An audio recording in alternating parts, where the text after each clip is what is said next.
All right, welcome everyone. We're Semblance of Sanity. I'm Caleb. I'm Jacob. And we're here for Fruits Basket, Season 2, Episode 25. You know, Caleb, I have a good feeling about this episode. I do too. Like, it's a finale, but, you know, I was worried about the previous episode being an emotional, gut punch, and it wasn't. No. So maybe we're past that point of, truly traumatizing Fruits Basket episodes because, you know, the New Horizons, yeah, exactly. It's going to be wholesome and wonderful and triumphant from here on until the end. There will be no night is darkest just before the dawn. We will not go quietly into this finale. It's gonna be good. I'm praying to all the gods and all the ancestors and all the bullshit I can think of. Okay, all right. Yes, all there right. is. Akito's just gonna spend a pouting time in his room, and then at the very last, 10 seconds, Akito's gonna be like, "Fine, I'll do it myself." And then it's like, "Okay, cool. Set up season 3. That's great." Or maybe he'll be like, "Yeah, he'll have the I'll do this myself," but he'll also be like, "Oh shit, wait, wow, Yuki's really grown a lot, and I'm upset at him, but at the same time, damn, that'd be cool if I could change like that, you know?" And then Shigure goes, "What are you doing? You started this story." That was the... But yeah, no, without further ado, let's get into this. All right, everyone, now be sure to go check out the reaction portion of the video in the description below, then come back here for the discussion.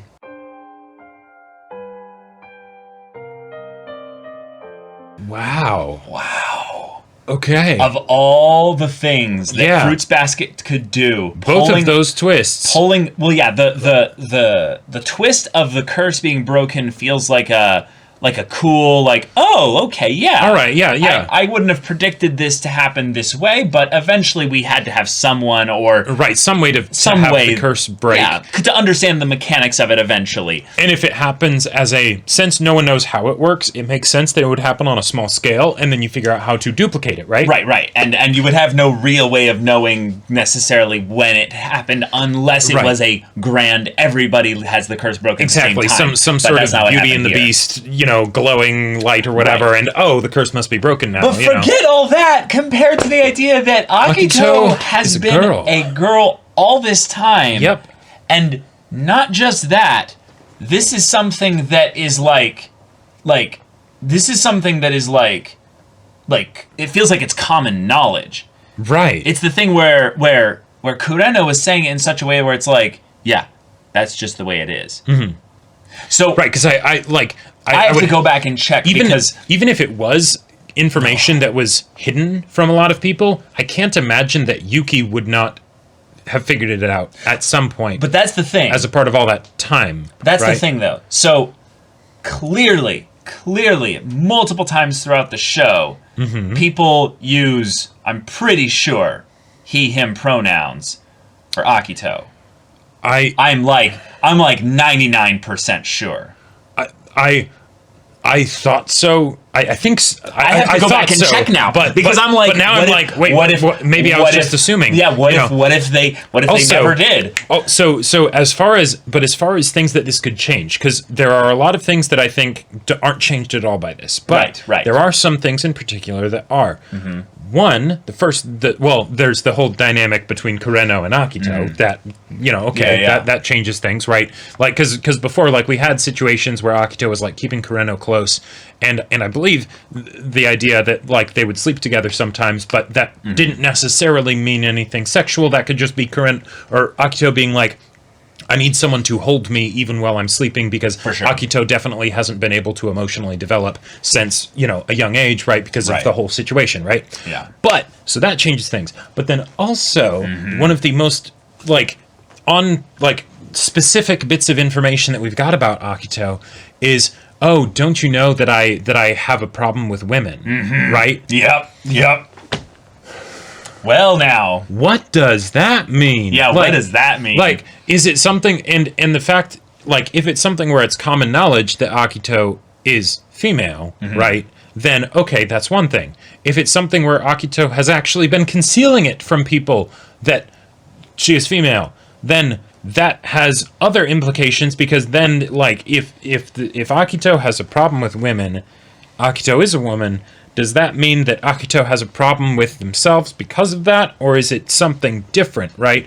Is it because there was a particular relationship, like with Akito's mother or something, that went bad, and that could, different dynamic for, mother to daughter versus mother to son, right? There definitely seems like there's something that they're brewing up with Akito's parents. It's just the question as to what are the specifics, and how does Shigure fit in, right? Because of Shigure's comforting times in Akito's past. Yeah. And then we have Kureno and Yuki as the two wings, if you will, of Akito's kind of like more like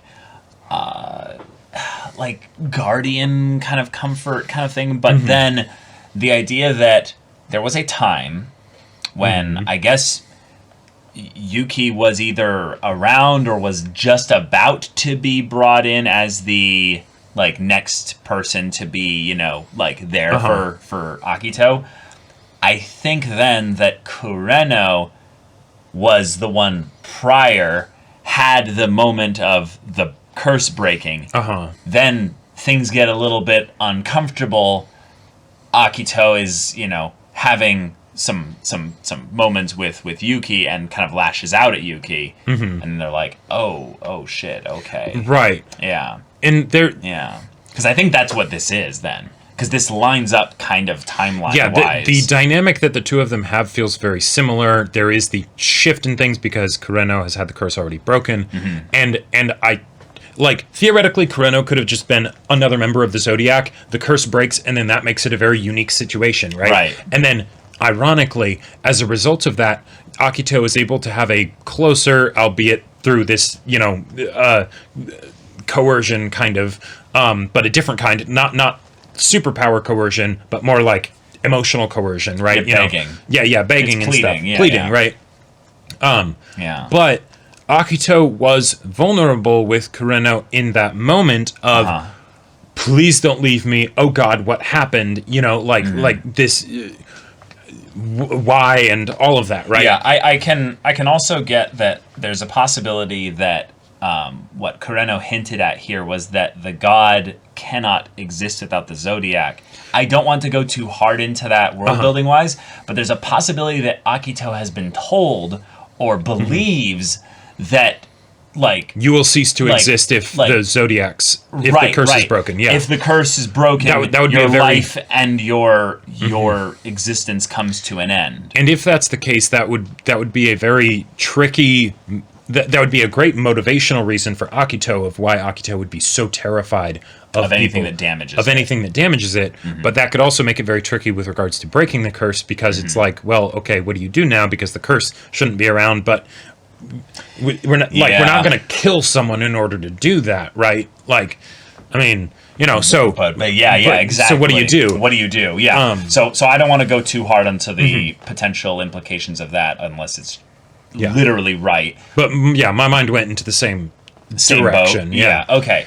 So if Akito has been a woman all this time, one of the things that this makes me think of, specifically, is that all the companions for Akito thus far have been boys. That's true.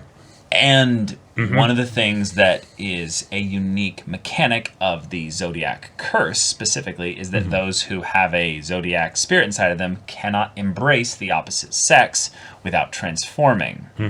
Right? Right. So, all this time, Akito has been embracing, theoretically, the members of the Zodiac. Oh no, this is You see what I'm getting at here? Yeah, because Akito is able to embrace them just fine, but I think this is where it turns into the curse. Yeah, is that you cannot be with anyone but me. Right. So now the thing is that kind of fucks over everybody, regardless of if there's somebody that could theoretically be a partner for Akito or whoever the god is at that point. But that does add a new layer to things, especially given that since Akito is as abusive as they are, and the situation with Kureno ended up, we saw the still of them kissing. We don't know exactly what's happened or whatever, but yeah, we can assume some things, but it's better not to go too far into it, because while there's probably been some unique aspects of their relationship, that was also with a colorful background that we and so who knows what their level of intimacy is at. Well, and we don't want to use any of our own lenses to try and attribute things to this very different fantastical situation. But I think it makes a lot of sense that if you have someone who is as abusive as Akito, and they are the god of the zodiacs, it does make sense that at some point it could turn sexual. I think Rain was kind of the build-up to that, potentially. Was basically the zodiacs all represent some aspects, maybe, of Akito's trauma. Okay. In that they all have a sliver of the Akito pie, so to speak. Gotcha. Like the full kind of experience. Which would make sense even if it wasn't like a mechanical thing, just from a narrative standpoint. Just from a narrative to help build up the themes build what up will be the final conflict. Yeah. Exactly. Yep. Yeah, for sure. Okay. Oh, okay. So the DVD has been passed along. Right. Kureno was very deeply moved by it. Well, right, but had a confrontation, really uncomfortable moment with Shigure over the phone. Where Shigure kind of seemed to drop pretense and spoke very venomously to Kureno. And the thing that so the fact that conversation was skipped past, but then shown later, makes me wonder if it being skipped past, it builds up for the reveal. It builds up for the reveal of that the curse has already been broken and things like that. And okay, cool. I think that's the number one primary reason. Yeah, I think that's the number one thing.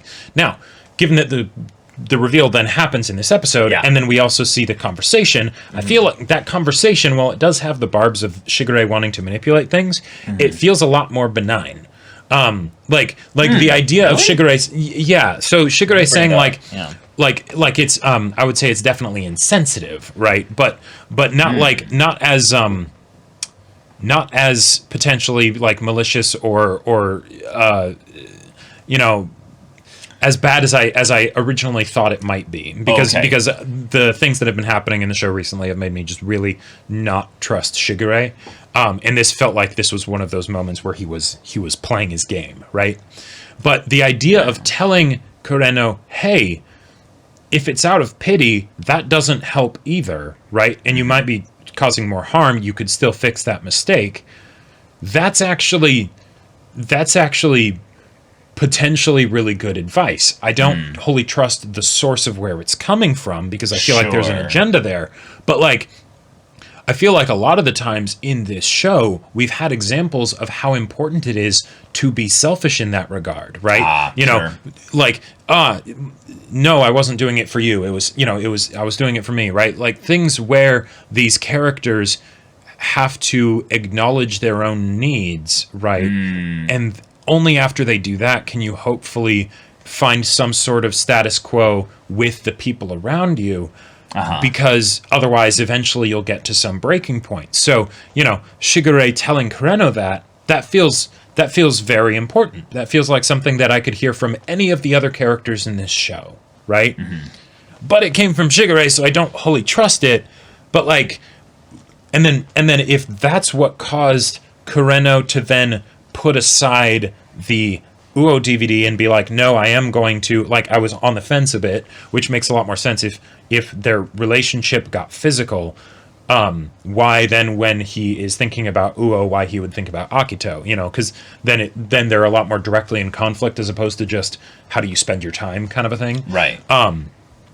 But yeah, So you brought up that it felt benign. I want to bring up as to where I actually feel like it's a bit venomous. Okay. So when Because I think I kind of I agree. It's more of the words felt benign, if that makes sense, not necessarily the intent. Well, I think it's not about the words. It's about the intent, like you were saying. But it's something where Shigure had a response to Kureno calling that betrays Shigure's true feelings, I think. Okay. Was that when Kureno called, Shigure dropped his book.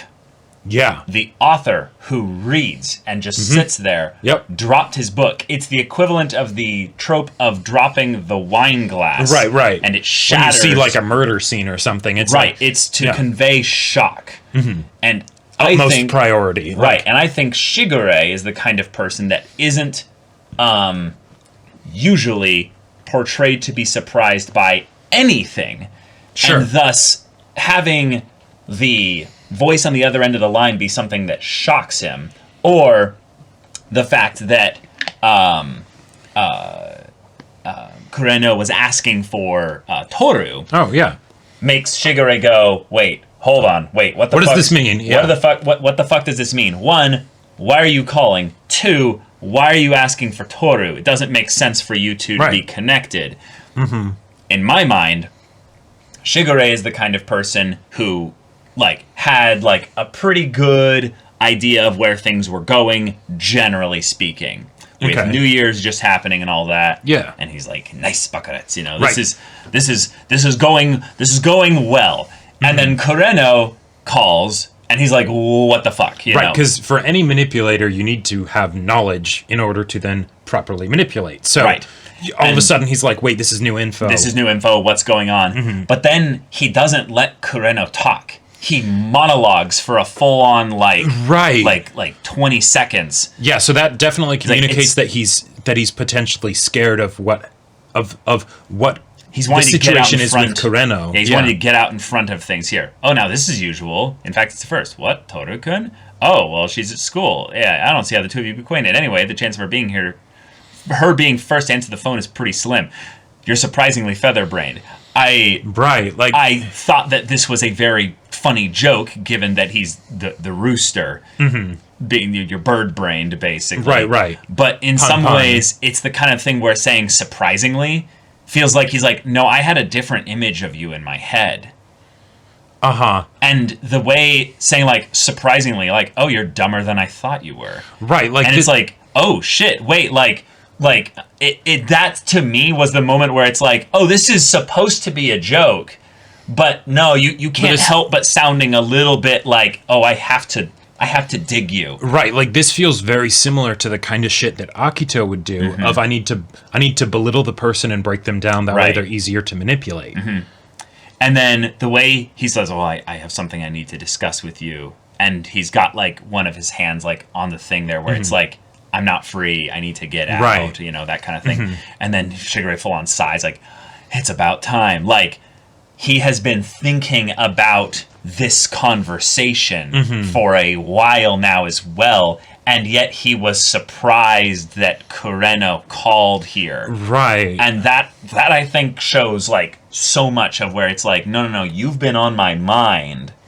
And I think that it is that Kureno is someone that is connected to Akito, but potentially even more so, that Kureno has a dramatic amount of influence on Akito. And if Shigure wants to manipulate Akito, Kureno is theoretically his most dangerous enemy. Sure. Because not only has he potentially suspected that Kureno has his curse broken, which he kind of seemed to imply here, but also potentially that there's an actual relationship that Akito and Kureno have that's something that he can't actually manipulate or something like that. Yeah, because if Akito is actually in love with Kureno, and even more so if it's mutual, right? Then what can Shigure really do? There's not much that he can do to get an in on that. Yeah, it seems like more of anything, he's making the environment around Akito unstable, so that Akito doesn't have the ability to find equilibrium and thus lashes out at everybody. And the weird thing is that I would expect, since Shigure has been doing things that very much are vindictive, potentially vengeful, antagonistic. Antagonistic, yeah, that's a great way to say it. Yeah. Who knows why? We have theories, but so far just antagonistic towards Akito. Then why would he want to discourage Kureno from talking to Toru? Yeah. Because I feel like if he gets Kureno to then leave Akito, that's like one of the ultimate then wounds for Akito, right? Like, wouldn't that be something that you would want? Or is it something where if he thinks that Akito, or if he thinks that Kureno has broken the curse, and Kureno is the closest person to Akito, then maybe he's trying to remove everyone but Kureno. That way Akito feels okay with the curse being broken because her one strong connection is to, you know. Yeah, I'm gonna throw a thing in there. I think it's the opposite on the fact that Shigure actually wanted Kureno and Toru to bump into each other.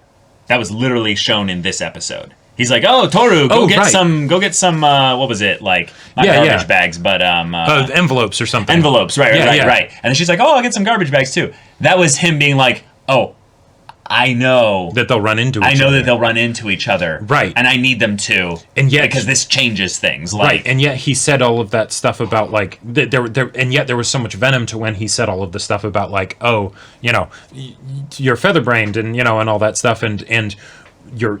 If it's out of pity, then maybe you should just stop it, and it'd be better for you both. You know? Yeah, then that's the part where, in some ways, it doubles down on the idea that Shigure is very much trying to isolate Akito in this way.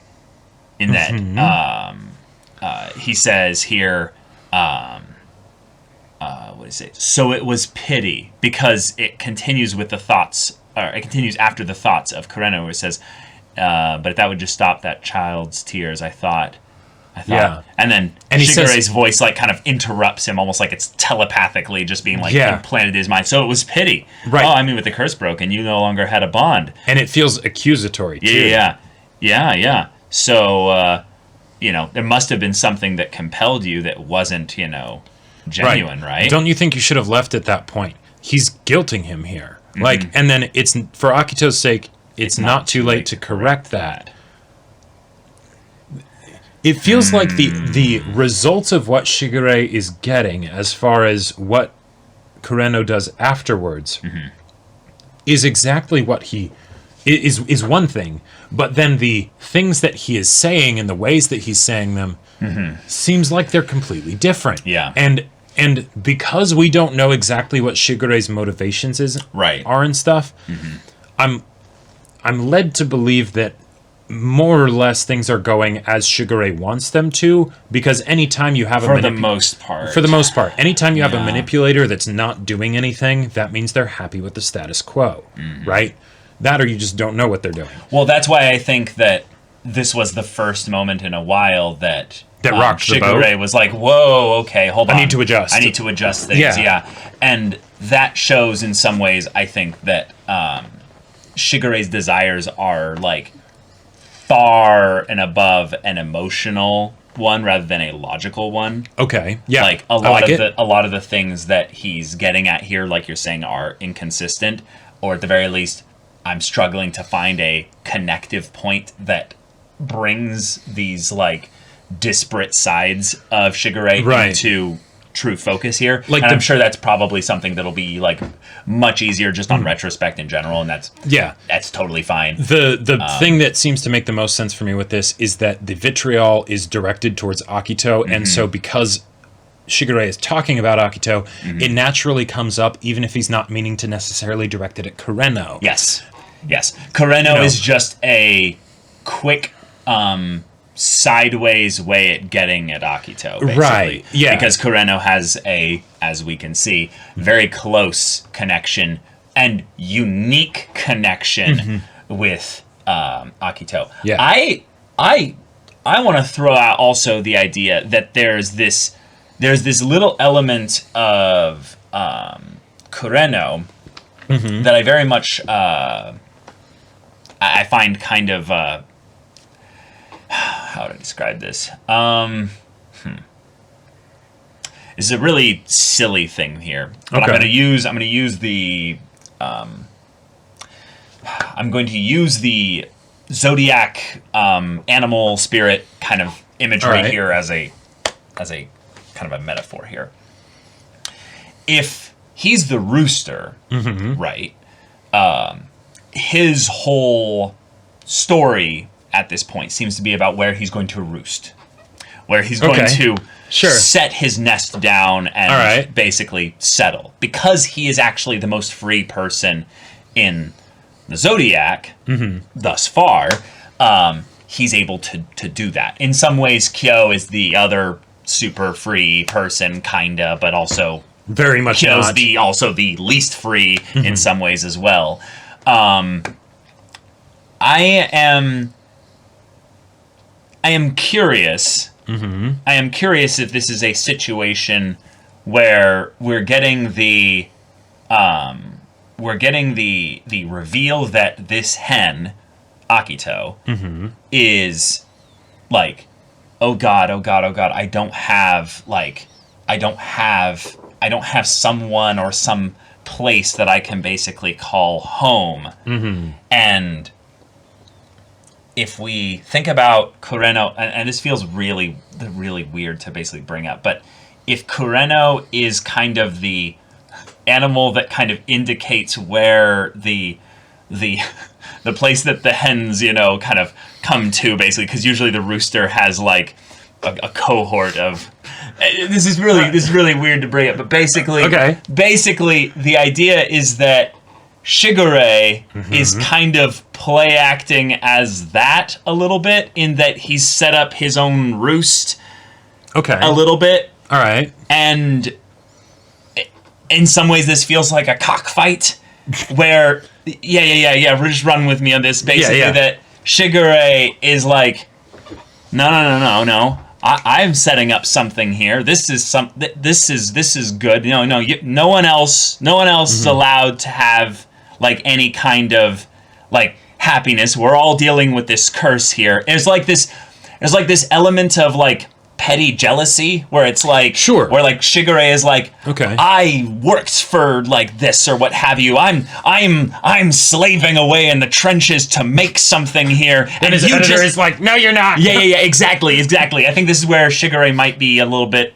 lacking in self-awareness here, but that's the thing that Hattori brought up, of the thing of where you call yourself all these negative things, but the worst thing about you is that you show no remorse, even though you know you're like that.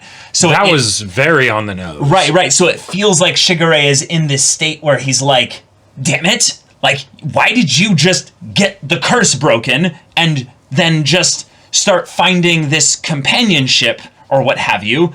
I'm trying to build my own kind of mini roost of sorts in the If someone that's within close the to family Akito breaks the curse, then what's the point of what I'm doing? Right, exactly. Like, it feels like a slap in the face to his plans or something like that. Well, what it reminds me of is like two rival.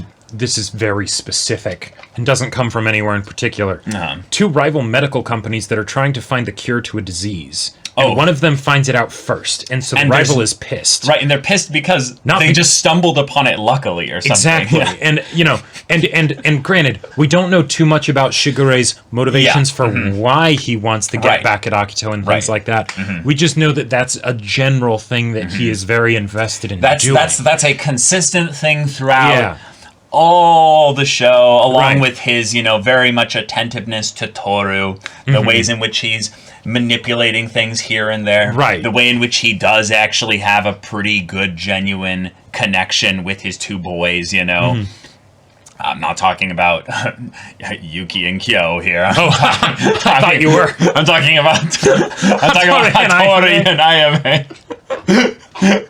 But fuck, this is such a twist though, because now I'm like, wait a minute. Because I thought for a brief second that we were like, oh my god, are we going to get some male-male relationship here? Okay. And there's a part of me that's like, oh, thank goodness. Because we're going to have an official male-male relationship, and it's going to be the abuser, you know, like, it's like that. Come on, we don't need that, you know? Yeah. Like, but I do think that they're building up basically that Akito is the child that was absolutely robbed of the ability to grow up normally. Sure. And thus we are slowly having the creator of this story peel back the layers of the onion here, exposing that this runs all the way down to the physical, potentially, where that, like, Akito has gone through the ringer, and we're going to understand the full context of that and why we might actually pity Akito in the same way that Kureno does, or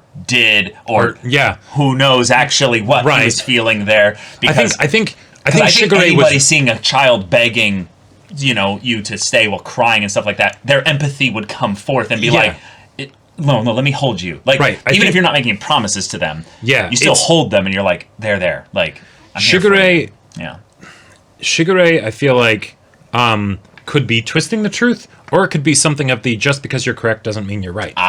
Where he might technically be right in that there was, of course, a lot of pity going on, but that might be missing some of the picture or whatever. You know, he has an agenda with the things that he brings up. So, you know, take everything that he says with a healthy grain of salt. Totally. One of the other things that I'm very curious about is that if the playmates are also theoretically setting up future partners, then that could shift the so like let's shift the motivations of why, basically, like the because that's the thing. Does the old lady and her, like, attendees, do they choose who's the playmate for Akito? Maybe. I mean, on the one hand, I feel like that would make sense, because if, like, when Akito's like 4 or something, he's not really gonna. He's not a higher power that's deciding things for himself. Right. I'm sorry, herself. Themselves, potentially. Right. But like, so okay, we've seen Akito flip out whenever love is brought into the conversation, right? That was before a lot of the more nuanced stuff that we got into with, like, Yuki and their dynamic and everything. That was kind of what we had as the thing to hang our hat on, right? Right. With Hattori, and then with Kisa. Now, having Akito be a woman, I would think that maybe that would be something where if it was only men that she would beat up when they would fall in love, it's the, no, your only focus should be on me, but that isn't actually how it went, because she also beat Kisa up, right? Not Hiro. So I feel like it doesn't actually change that much outside of the situation with Kureno, and then Toru, and then potentially any parent dynamics. Okay, so the reason why I think Akito has a disdain for women in general, I think might be some internalized self-hatred with regards to the things that Akito has experienced. You know, maybe in some ways also putting down her being a woman, and that might actually be some reason as to why Akito might not present specifically as a woman, potentially. Right, because is it something where Toru just assumed and everyone else forgot about the fact that, you know, it could be easy for someone to make that assumption, and so it never came up? Or is it something where Akito has actually actively presented themselves as male for the purposes of just keeping it a secret or whatever, right? Or it's an identity thing, potentially. Sure, yeah. Well. And there could be all sorts of reasons. So many reasons, if it's Akito's volition that makes it so, rather than just Toru and us, the audience, having a misunderstanding. Sure. Yeah. I think also it might just be a cool thing too. Like, there's obviously, like, a core reason, but, like, another fun thematic reason is that people are basically quick to immediately categorize or judge based on some, you know, shallower aspects of a person. And as we've learned from Fruits Basket as a show, people are not what they appear to be on the surface the majority of the time. Like most, if not all of the time. And having this reveal here be something where, okay, we're also doing this at the same time that we kind of broach the topic of Akito having any kind of romantic or any kind of physically intimate relationship with anybody. Immediately this is brought up. Does seem to thematically tie in with the idea that any, like you were saying, relationship that Akito has seen a Zodiac member kind of get into. Akito is like, no, none of that. But the thing is that, like, while with the Zodiacs that we have in the show for like this generation of Zodiacs right now, overwhelmingly most of them are male, right?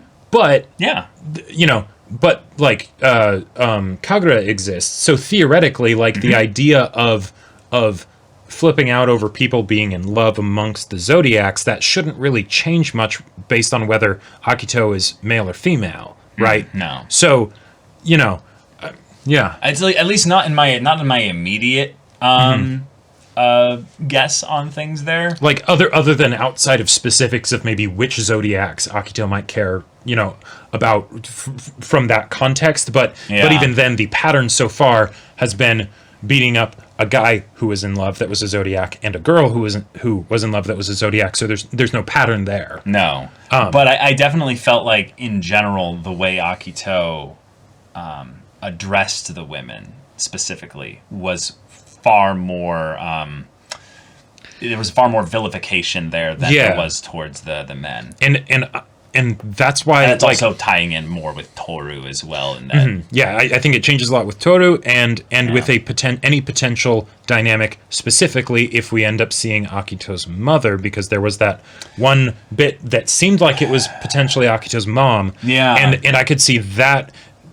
You know, if that is connected to why Akito hates women, and also Akito is a woman, then that makes that a much more complicated and, in my mind, interesting thing to get into. That also could have just been Akito. Like, potentially. No, the person was a lot older. Like, I don't think so. They were a good deal older. They looked like in their 30s or something.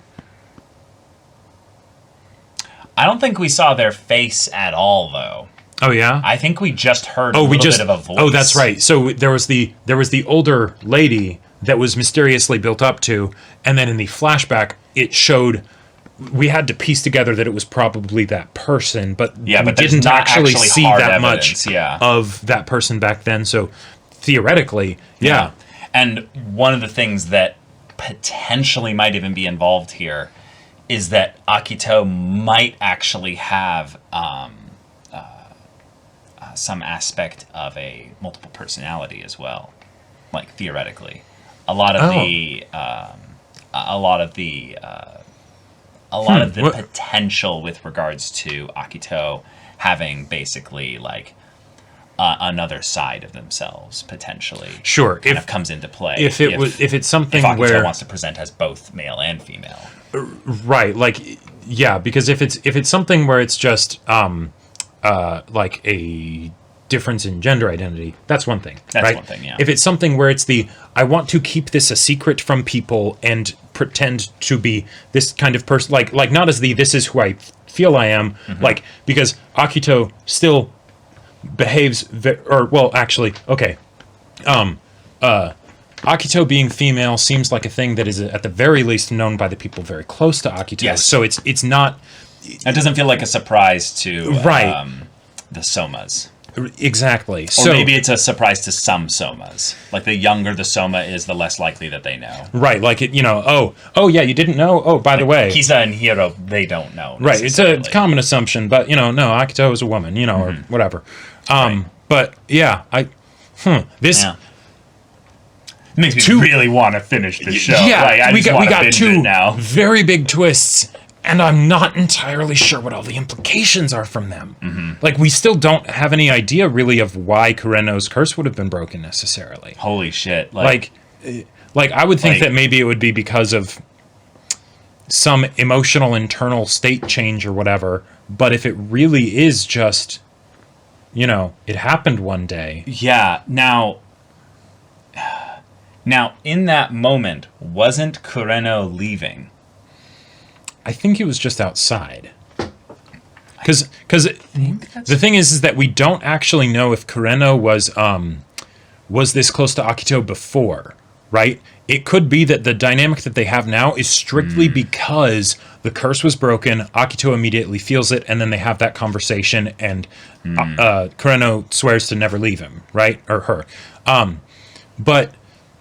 But before then, we don't know what the context would have been for Kureno when the curse was broken. So as of now, all we really have is that Kureno believes it just happened, right? Kureno has no idea why. Akito doesn't know why. Akito doesn't know why. So we know that the breaking of the curse is in fact possible, but as far as like how we would go about trying to duplicate that, our characters have no clue. Not a single clue. No. But all right, this sets up season 3. It does perfectly. Yeah, and got a lot of stuff to get into with that. Yeah, we've got a lot of stuff to get into. So, yeah, holy shit!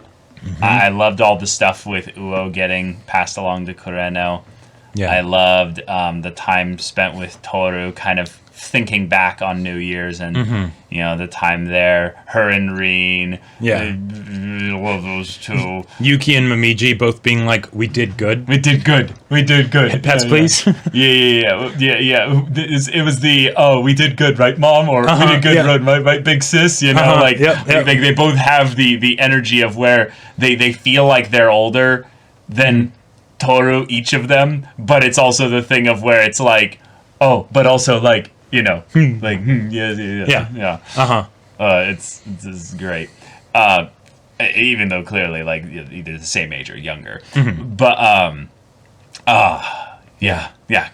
good episode, really fantastic like twist setup, and then also just okay, this sets now a form of a deadline in Akito's perspective, in that the curse is not eternal.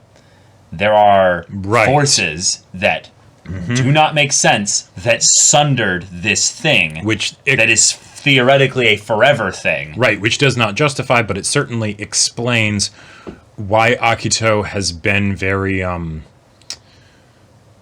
actively concerned about it, as opposed to just like, oh, yeah, weird, you know, laughing at the pathetic attempts of these. You'll never break this curse, you know, like you'll never save Prince Horace. Right, like real power usually comes with it a deep set confidence. If the confidence isn't there, then the power feels like a sham. So here we go. Akito knew that his power was not absolute. It very much her power. Her power. Bear with us, guys. Yeah, we don't remember if they actually used male pronouns when referring to Akito before. So who knows? Right? It's going to be really interesting because even now they might actually like clarify of like right. Well, Kureno said that girl. So we'll see. Who knows? We'll see. But yeah. What a finale! All right, I'm really glad it went this way though. Yes. As far as like what I was expecting, like even before the previous episode, like going into the finale, since the previous season's finale was kind of like two episodes and sort of package deal. Sure. I was not expecting twist finale. I was expecting maybe emotional gut wrenching finale. Yeah, we were thinking like Empire Strikes Back, where we're losing, everything is awful. Yeah, and now it's like and now it's like wait, there's hope. There's I was legitimately thinking that the finale for this season could be Kyo getting locked up. Right. But now it's like, wait, no, there's hope for Akito. Right. Like, that's where we're at now. Like maybe Shigure will actually be the final villain. Right. Exactly. So, y'all, thank you so much for watching this episode's reaction and discussion. If you want to see the next episode's reaction and discussion right now, though, go check out the link in the description below for our Patreon. You can get on early access there. You can watch full-length timer reactions there, and all this comes with Discord access. You can chat with us in the community there about this show, about anime in general, and also be sure to check out our Twitch channel. We stream every weekday. The info's in the description. Yeah, so if any of that interests you, we'll see you there. But until then, we're Semblance of Sanity. I'm Caleb. I'm Jacob. And we'll see you all next time.